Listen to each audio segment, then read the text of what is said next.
Hi, welcome to the Michigan Minority Procurement Conference. My name is Jeff Simek. I'm the moderator of this panel, and we're going to be talking about economic and minority reinvention from crisis to new opportunity. Personally, I'm the general manager of RCO Engineering and RCO Aerospace. We bring talent, technology, productivity, and speed to market to the auto and aero industries.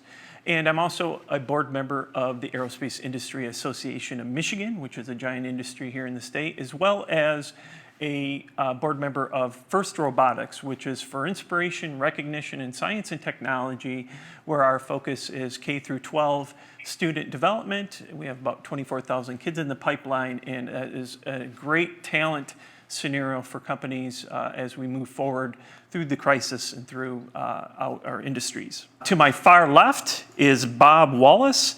He's an internationally recognized entrepreneurial leader from Baltimore, Maryland, with a personal mission to do well while doing good. He is the author of many books, with inspiring bringing organizations to new levels of success. Bob is also running for mayor of the city of Baltimore, and is independent candidate on the economic development and job creation platform. Matthew Slaughter is the dean of the Tuck School of Business at Dartmouth and professor of international business. He is also a member of the American Academy of Arts and Sciences, a life member of the Council of Foreign Relations, a research associate at the National Bureau of Economic Research, a member of the Academic Advisory Board of the International Tax Policy Forum, and an academic advisor to the McKinsey Global Institute. Small business is a huge stakeholder in the country, in our country's economy, and facing many headwinds, whether you are a minority or non-minority company. Can you ground us, Matt, with the current state of the national economy and the impact of COVID-19 in the election year? Sure. Thanks, Jeff. And it's a pleasure to be with you all at the MMPC, and it's a pleasure to be on this panel with Bob Wallace, who I've gotten to know over the years. He's an alum of our school, one of our most distinguished Tuck alums, and so it's an honor to be here with Bob as well. Great opening question, Jeff. I will acknowledge that the economic environment is very challenging. So the headline economic statistics that we hear, it's important, I think, to frame this important conversation that we're having. In the second quarter of this calendar year, at an annualized rate, gross domestic product for the United States, that's the value of all goods and services we produce, was contracting at an annualized rate of almost 33%. So it fell by about 9% in the quarter. If that continued through the whole year, that would have been about a 33% decline. The headline unemployment rate, which came out a few days ago for the month of July, the headline unemployment rate in America is standing at 10.2%. So I'm a very optimistic person by disposition, but I want to acknowledge the context in which we're having this important conversation, which is, in many ways, the U.S. economy is reeling now worse than it has since the Great Depression.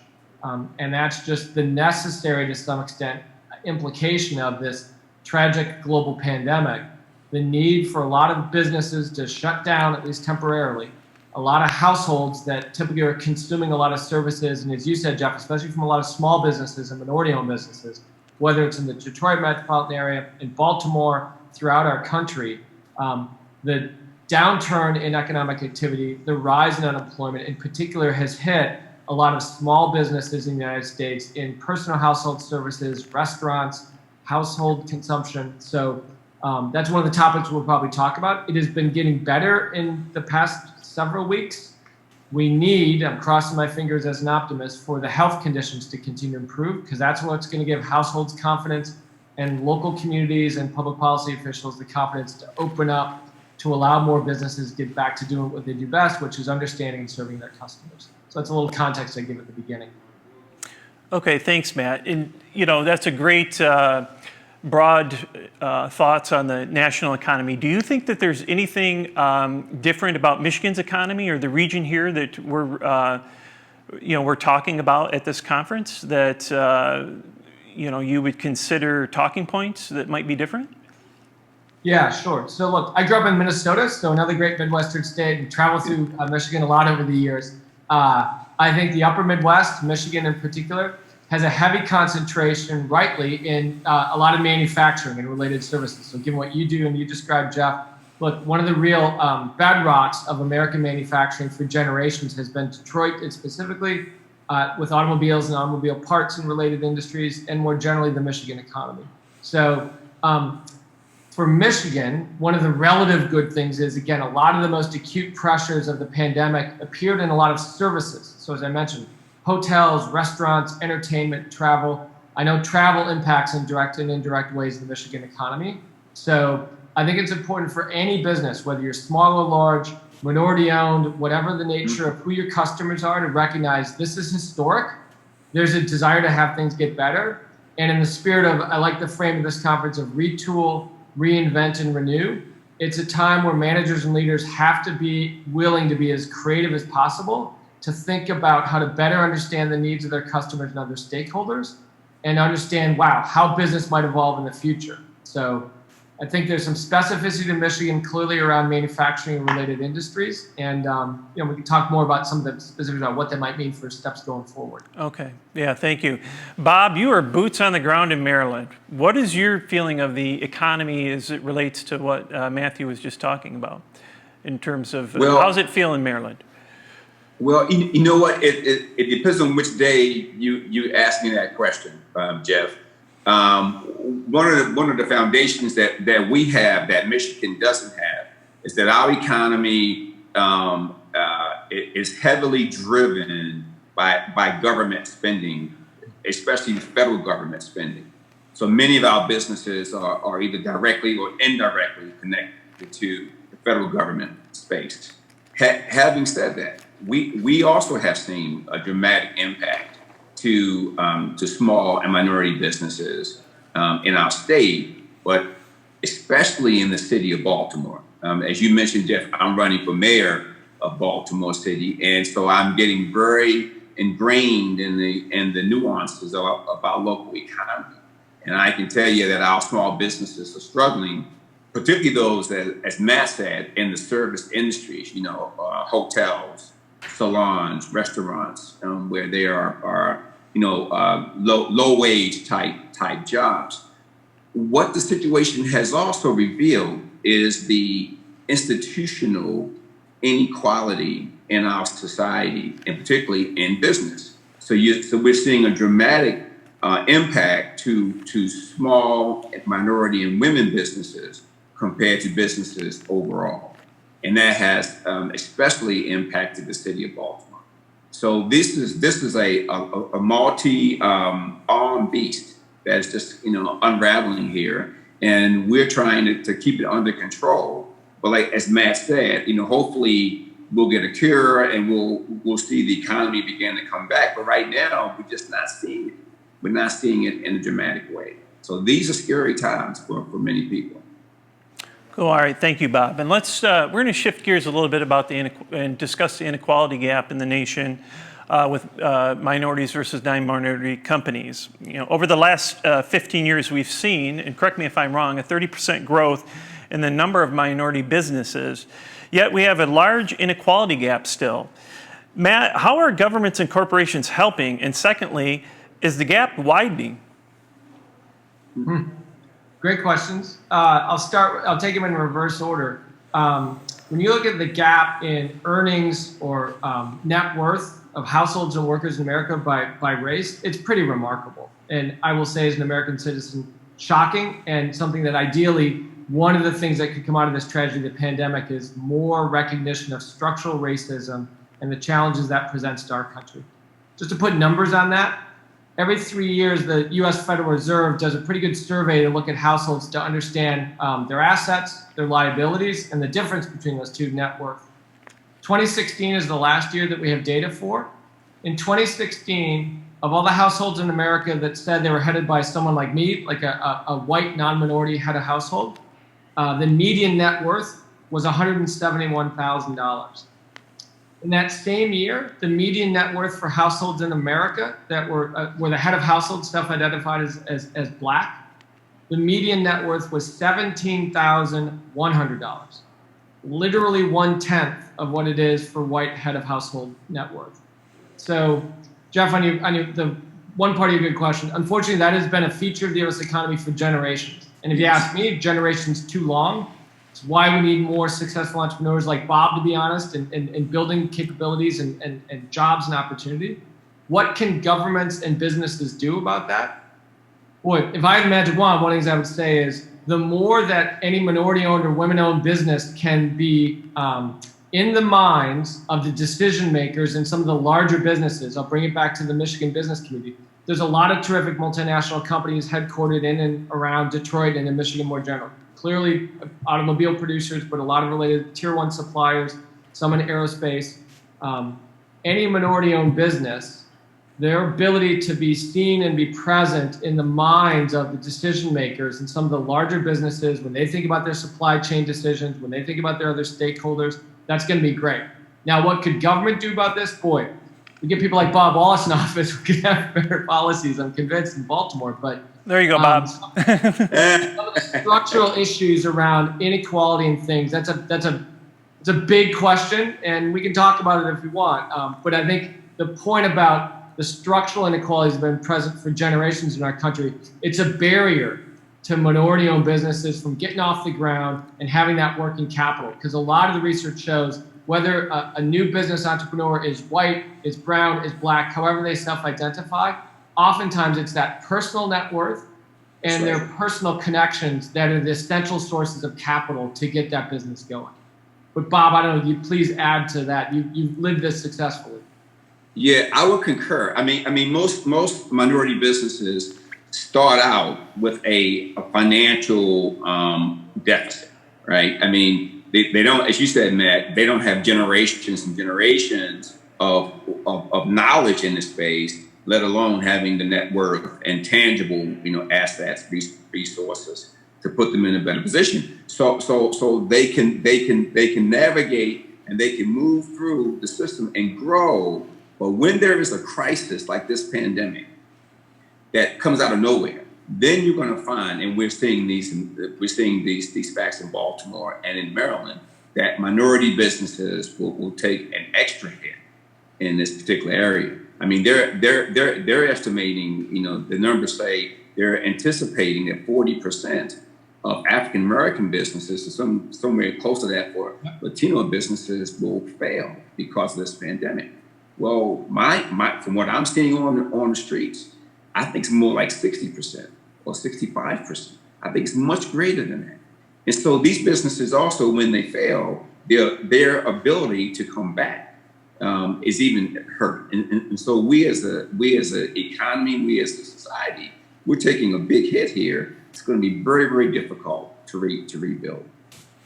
This question, thank you, Bob. The question's really for Bob or Matt, whoever wishes to answer. But I'm curious, relative to the payroll protection loans, there's been headlines that suggest that the folks are not getting a chance.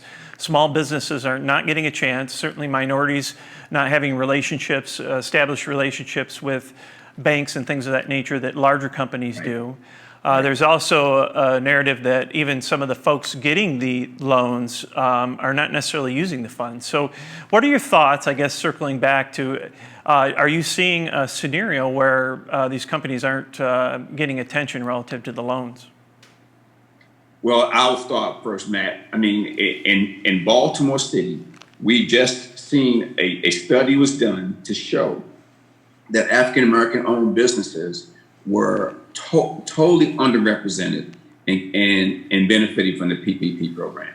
And part of the problem is, again, if you take these structural inequalities which exist, then crises only serve to exacerbate what's already there. So because most of these businesses did not have the long-term banking relationships with the established banks, which was the primary conduit that the federal government was passing funds through, then they were left out. And our studies are showing, at least in Baltimore City, that African American businesses were left out from the PPP. That's a big problem for us that they were trying to correct. Yeah, I think it's a huge problem, Bob. And I would say to the attendees for this important conference, I wish it were different. I wish Congress had put together a sounder PPP program to address those structural barriers like Bob just gave voice to. So this is one where I think it might not be what you think about in a typical day as a small business owner and think about growing the top line revenue and things, but the value now of picking up your phone and getting a hold of your congressperson and saying, by the way, here's what I'm seeing on the ground. It's a very fluid time, we know, in Washington, D.C., where a lot of the initial federal supports through the CARES Act, they were time limited and they've expired. So there's Congress, whether you're a lifetime independent like me or like Bob's running as Republican, Democrat, doesn't matter. Our representatives hearing from people on the ground that are seeing what's working and what's not is very important right now, because what Congress might do in the next chapter of the CARES Act is very much a work in progress. Related to that, we've got the Federal Reserve set up a new Main Street lending program to try to provide, as a complement to the transfers coming from the CARES Act from the U.S. Treasury, access to very favorable loans. But there again, it's the same dynamic of how well is it working for you or not working. Right. It's really important that our elected representatives are having that information. That's one broad thought that comes to mind to build on Bob's insights. And the other, I'll come back to, again, this theme of retool, reinvent, renew. It's kind of on your good question, Jeff. Whoever you might have business relationships with, especially some larger businesses, now's the time, I think, to reach out to them. We see what's happening in the stock markets in America. Some of the larger corporations who have the established relationships that have global in addition to American business, on some measures, they're faring better through this. And you see that in stock prices. So whether you've had a relationship with one of them as a supplier or a customer in different ways, or you'd like to, everyone's going to be more open to those creative conversations now. So that's just a second thought that comes to mind for those attending the MMPC conference, for thinking about, okay, what can I do and take away tangibly to think about how this is going to help my business? That's the key. That's a key point, Matt. Because right now, so what I'm doing, I guess, as a candidate for mayor, but as a business person too, is I am reaching out to our political leadership on the federal level, and we are presenting them with other options on how funds can flow into our communities versus going through the traditional big banks. We're saying send more of that money through our community banks and through our faith-based institutions, because these are the pipelines that can get to the people in a more efficient manner. So, and I think that as you said, Matt, that our leaders are now open to these new ideas. And I think now is the time. If you have an idea on how to make this system work better, now's the time to speak up. I totally agree, Matt. You know, I'm hearing that in the headlines recently, Netflix had pledged $100 million to banks like you're talking about, Bob. Have you? Do you have any other stories relative to how CEOs from the top down are trying to help with the inequality gap? So Jeff, I am seeing CEOs of Fortune 1000, companies or so, being a lot more sensitive to the institutional inequalities that have always existed. And I'm also seeing them, many of them, making promises that, at a number, with a number of what they're going to do in terms of investing, in terms of partnering. Now, I've been around long enough to know that it's one thing to say what you're going to do, it's another to do it. And so I am, trying to work with these corporations as it pertains to Baltimore City to see how we can, put their words into action and their commitments into action to help our communities. And, Baltimore City, we have a serious, poverty issue that's tied to lack of business growth in our city. And so I'm working as a candidate and as a city, as a community leader to help build that relationship so we can build jobs in Baltimore City. Matt, did you have any comments on that? Anything you're seeing? No, I from think your Bob's exactly right. And when I think about some of the redevelopment that's gone on in parts of metropolitan Detroit in recent years, coming out of the financial crisis, and I think about some of the urban redevelopment, some of the urban farming, having an ear out, there's other companies like Netflix that are voicing, as Bob said, an aspiration to be more of the solution to address systemic inequalities, especially around issues of race in our country. And a lot of businesses are open to individuals coming to them and saying, I'm happy to be part of that change and part of that solution, and here's what we could do. So it's not just the employees within these larger companies like Netflix, it's their whole business ecosystem. Right. And so it's that again, retool, reinvent, renew mindset, which is, wow, I never would have thought about doing that. But who you might see in your neighborhood, who you might have through your professional and personal networks, now's the time where I think so many organizations are more open to addressing what the pandemic has tragically exposed, which is so many issues around systemic racism in our country and the inequalities, both across gender, across race. There's a lot of people that want to be part of the solution to build out of this pandemic. And they're open to ideas in a way that I think I'm seeing quite differently in my lifetime, frankly. Yeah, I agree. So now we're not only reinventing minority companies, we're reinventing the large-scale companies that are working with minority companies in terms of their culture. And it really is a top-down approach, and we hope that it's real. Right, Bob? Absolutely. Never let a crisis go unused, okay? Yep, no, absolutely. Bob, this next question's for you, and we're kind of getting into the last segment of our program, which is really the reinvention part. We've saved a few minutes here. So less than 10% of the minority businesses that are considered professionally managed enterprises, which leads to many challenges. Attracting talent, controlling operational costs and internal controls, and managing risk are a few of the top ones that I've heard about.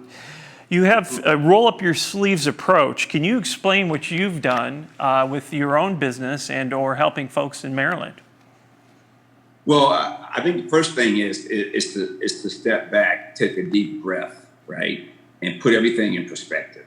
I mean, one of our worst enemies now is fear, right? Fear of the unknown, fear of change. Because when you're fearful, you can't think straight, you can't operate, you can't execute, right? And so that becomes the first thing.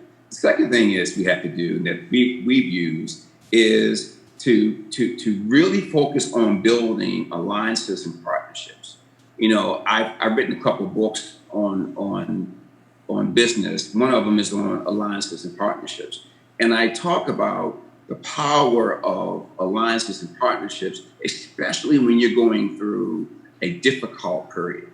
The day of the Lone Ranger, people doing it by themselves, in my view, is gone, never to return again. Every deal that I see, every success I see, it's all based upon strategic partnerships and alliances.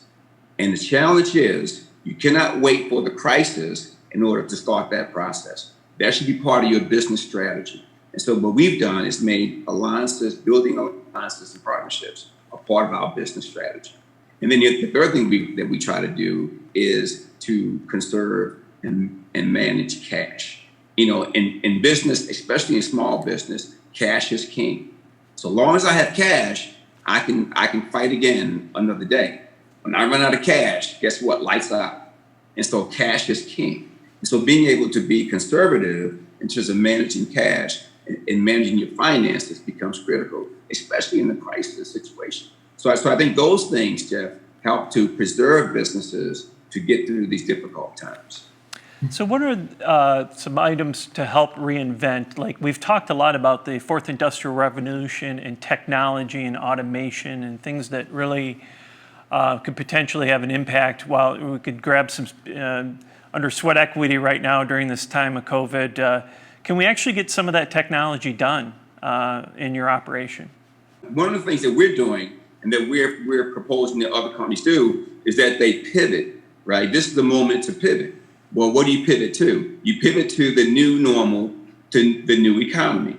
So my companies have been in information technology, cyber, biometrics. We have an energy company that does large-scale solar and energy data analytics. So what we've done is we're pivoting into new and emerging industries, such as in biotech, right, and nanotechnology. So these are emerging industries that are in their early stages, and it is our hope, both me as an entrepreneur and me as mayor, to position my business and the city to be a player in those emerging industries, because those are the industries where the wealth will be created.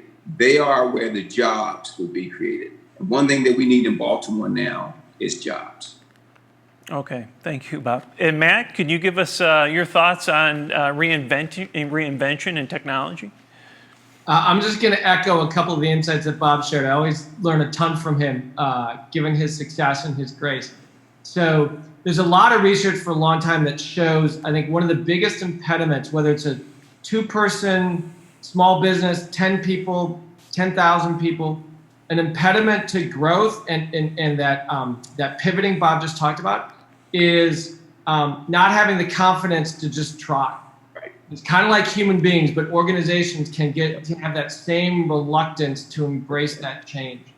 And I think one of the things this pandemic has shown is, I think initially a lot of people thought in their minds and their hearts, we just got to wait it out, and in a few months it's going to go back to how everything was. Yeah. And as Bob articulated so crisply, I think the more you can embrace whatever has been your business in the past, and to some extent it's never going to go back to that, and I'm going to really embrace the opportunity to reinvent. And as Bob shared, you don't have to do it alone. Identify alliances and partnerships, as he said. It might be a business contact you had at one point that they moved on to something else and you thought, wow, they're doing something different around technology, and your point, Jeff. Now's the time to pick up that phone and have that conversation, socially distanced and masked perhaps, but whatever, to kind of have fresh conversations and recognize, wow, I could make some investments in technology and do something very different. I think about restaurants, which is where, whether it's in Baltimore, in Detroit, where so much of the shutdown hit hard. Already, I think there's a lot of stories and evidence emerging that there's some restaurants, again, that were reluctant to embrace the need to reinvent and renew, that have just been holding on and hoping it's just kind of going to go back. And then there's others that have fully embraced, okay, I need to make some investments in technology to be able to take orders in different ways, to recognize I'm probably always going to have some customers that'll be a little more comfortable with the takeout. And I'm really going to lean into that, and I'm going to find whoever the technology partners or the delivery partners to make that happen. And they're the ones that I think with the little steps, they build the confidence as an organization, just like we do as people when we have to try to renew ourselves. So I just completely agree with everything that Bob said. And I think conferences like this are so important, I think, to hear that and to gain that confidence and to find some people to connect with in new ways to think about what renewal might be. Yeah, and I think too, Matt, oh, go ahead, Bob. I'm sorry, Jeff. I think too, Matt, to add to what you said, just another case study. So in my businesses, all of my employees are working remotely. Yeah. And what we have found is that we actually can work well remotely and efficiently, and at the same time reduce our fixed costs of operating these buildings, utilities and all that. So it has forced us to move to a different business model, but it's a business model that we can embrace and that we can continue doing even after the pandemic passes. Great. Bob, one of the things you mentioned to me is sometimes there's a focus in minority companies that is a mile wide and only an inch deep relative to depth. Yeah. And so I thought to touch on that a little bit, because one of the things that I'm hearing from industry is that folks that are in charge of making buying decisions for minority companies is that they're concerned about capacity and scalability. And yes. So I'm curious if you have any advice for folks to be able to capture and maybe retune your business to some extent with a better focus, and how do you prepare your customer to understand that you've got new capacity? Well, I think to a point that Matt made earlier, I mean, let's put this in context. So when you're a small business, you are concerned about keeping the lights on and keeping your cash flow. And so you tend to say, I can do everything. I can do anything, right? That's just natural. That's natural. We have to fight that inclination to do that. We have to focus on, 2 or 3 things that you really can do very well. And then you have to communicate that with your partner/customer. Because oftentimes what we have learned is that if you communicate well with your partner/customer, that the intelligence that they will give you direction on what are the things that you need to focus on and to be good at. And so that comes through communication. It comes to trust, building trust between you and your customer, or you and your partner. The fear is that may not be enough to sustain your business, but you have to overcome that fear, and you got to jump in all you have and give it all you got to drill down deep, all right, and be an expert in those particular areas. Okay, thanks, Bob. So I tell you what, we're doing actually pretty good on time here. I have a few bonus topics I thought we'd talk about. One of them is in the news recently. I read that there's a new national strategic plan for manufacturing, and it was really a bill that was certainly promoted by Senator Gary Peters here in the state of Michigan. And so you guys are a little bit closer to government in DC. I was curious, and Matt, maybe you could start out and tell us what you think about this bill and what could have an impact on the state of Michigan, obviously having a very high GDP in manufacturing. By training, I'm an economist, and economists don't know a lot about a lot of things. And I think one of while globalization on average is a good thing for the United States and the world, I think one of the things we have learned in recent years is it's not great for every single worker, for every single community, and every single company. And that reality we need to be much more attuned to.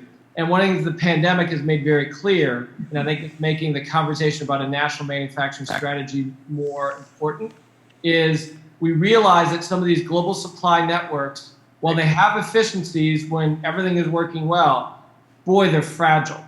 Absolutely. And so when we see our frontline healthcare workers that don't have enough PPE equipment, when they're going in day in and out and putting their lives on the line to keep us all safe and alive, that's pretty remarkable, I think, for a country like the United States. So I think in the past, we've thought about a national manufacturing strategy around protecting our national defense. That hasn't gone away from the standpoint of military hostility. But our health and well-being is at least as important when we think about, rightly, the metaphor, which is we're in a war against this COVID-19 pandemic. So I think that this is a conversation that fortunately is going to continue in Washington in the time ahead. And you're right, Jeff, for a state like Michigan that has an outsized history and representation, given how important manufacturing is, it'll be important, hopefully, for the senators and reps from the state of Michigan to be involved in this conversation. How it evolves, we'll see. We always need to be a little cautious in recognizing there are a lot of benefits to open borders and the market forces working. So when the government is setting the ground rules, rather than trying to pick individual winners and losers, that's what tends to work well for a national strategy, I'd say. Okay. And I can tell you, Jeff, here in Baltimore and in Maryland, I mean, we do have a manufacturing strategy. We're nowhere near the same kind of history and legacy that Michigan has in that space. But we do have a manufacturing strategy. And like Matt said, we've realized and we recognize the risk that we face when we rely upon international or foreign supply chains. And so we are responding to that. I mean, one of my goals as mayor of Baltimore is to create 100,000 jobs in my first term as mayor. Part of that strategy entails executing on a light manufacturing strategy in Baltimore City, given all the physical assets we have in our city that are being underutilized. So that does tie into our overall macro economic strategy as well. Okay, thank you. Now, later in the program, the conference will talk about the USMCA trade deal, the United States, Mexican, and Canada Agreement. And I was curious, Matt, if you have thoughts on is there a silver lining in that trade deal that minority companies should be looking out for and taking advantage of from an export perspective?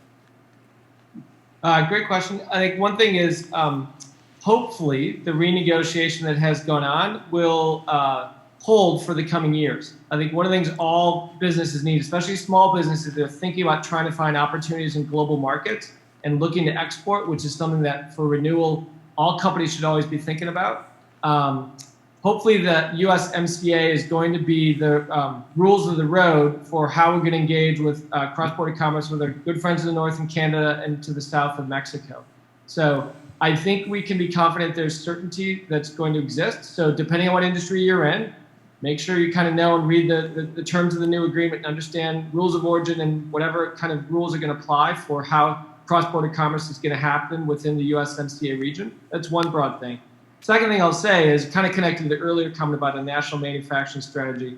I think there was a recognition in the USMCA discussions, rightly, that open borders, while terrific on average and in the aggregate, are not directly beneficial for every worker, firm, and community. And that's been true in Michigan for a long time. It's true where I live in New Hampshire now. It's true in my home state of Minnesota. It's been true where Bob is in Maryland. So the more we as a country are able to start to have full conversations about how we build jobs and opportunity for all Americans in all communities, I think the better off we're going to be. And central to that is going to remain small businesses like those who are involved in this conference. It's still the case in America today. About half of the jobs in America are in what the U.S. government calls small businesses of fewer than 500 employees. That's been true for generations. And whether you stay small or you're the next unicorn that's going to become the next global multinational in 5 years, whatever your aspirations are, making sure you've got public policies that support small and medium-sized businesses has got to happen to continue in the future. Cool. And I would add too, Jeff, in terms of Matt's point about the public-private partnership, for small businesses to be very, very careful. Because I know in many cases where small businesses were aggressive at going after foreign markets, and they went in by themselves, right? And they didn't really know what they were getting into, and they got in trouble. So I would just suggest to small businesses who are looking at, international markets, go in with a partner. Preferably a big sister or big brother partner that you can go in with. And we have used that same strategy in our work to do work in Africa and countries in Africa. We always try to go in for big sister or big brother that can help us minimize the risk of those new markets. Yeah, Bob, that's a great point. And I'll add, there's a lot of great anecdotes from some of the work I've done over the years of small businesses that become global through the supply networks of the multinationals that they partner with. So you might not be serving those foreign markets directly yourself, but you're doing it indirectly, providing key inputs and knowledge and know-how to a much larger big brother, big sister that has the experience and the understanding of those local markets and all the regulatory and legal issues that can raise. Exactly. Great, gentlemen. Thank you. Great content so far. And we've got a few minutes left. And so what I would ask, I think is important and for the listeners, is how do we stay engaged 365 days a year in growing our minority base and making them successful? And I know that's a broad topic, but I think this will be the ending comments of our session today. So Bob, go ahead. Yeah. So I'll go back to, Jeff, my point. Cash is king, right? So we have to work with our minority businesses to help them develop a system where they have multiple streams of opportunity and revenue, and that they have access to capital to fund the opportunities that they're looking to grow. I think that any company, as I said before, that thinks they can do it by themselves is making a mistake. And I would suggest that you make finding partners and alliances, both on the horizontal level, that is peer-to-peer, and on the vertical level, right, with big corporations and the supply chain, that you build those relationships now when you have cash and when you're in a good economic position. Because as I said at the outset, we are moving in, we as a society, we as a global community, we are moving into a new phase where we're going to see one crisis after another. COVID-19 is not the end. It is only the beginning. And so, but whenever there's a crisis, there's opportunity. So the smart money, the smart women, and the smart men will look at the crisis, dig through the fear and all the noise, and figure out where's the opportunity, and then focus their resources on realizing that opportunity. But you cannot do it by yourself. You need to have partners to help you along. That's my advice. All right. Thank you, Bob. Matthew. And I'll just generalize from Bob's insight. The teacher in me, I have to say, as Dean of the Tuck School of Business at Dartmouth, it's such an honor when I see our alums like Bob that are out there bettering the world through business as these wise, decisive leaders. The other thing I'll add is keep in mind, whatever your business is today and whoever your colleagues are, your younger colleagues coming behind you, they are looking for inspiration for bettering our world through you. So we just kicked off our first year MBA candidates, our Rich Tuck launch, as we call it, immersion into our school before the classes start in a couple weeks, kicked off today. And I'll tell you, when we look at the applications of the young people, and many of them in your organizations or their stakeholders, they're looking for every one of you to help build this future. They are looking for your business to provide some sense of more hope and more opportunity in our country, whatever your industry is, wherever you are in Michigan, whatever partners you've got. I just think when Jeff, when you ask, it's a great question about every day of 365 days a year to wake up and kind of have the motivation to do it, to remember we're doing it for those coming behind us too. And for the women-owned businesses, the minority-owned businesses, the more our country is building diversity and success in the leadership ranks, the stronger we all are going to be. And we've got bright lights like Bob, who've been doing it for many years, and the many of you in this conference are doing it. So I guess that's the one piece of encouragement I try to leave you with, which is, man, there's so many people looking for us to be leaders, because everyone needs leaders in organizations, local, regional, national, and international.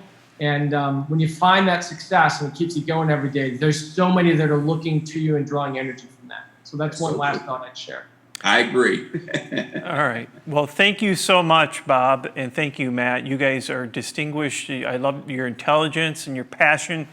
And it's clear that you have a foundation to help us, and your advice has been very, very well. So thank you to the audience that's listening today for the Michigan Minority Procurement Conference, and we wish you a great conference. Thank you.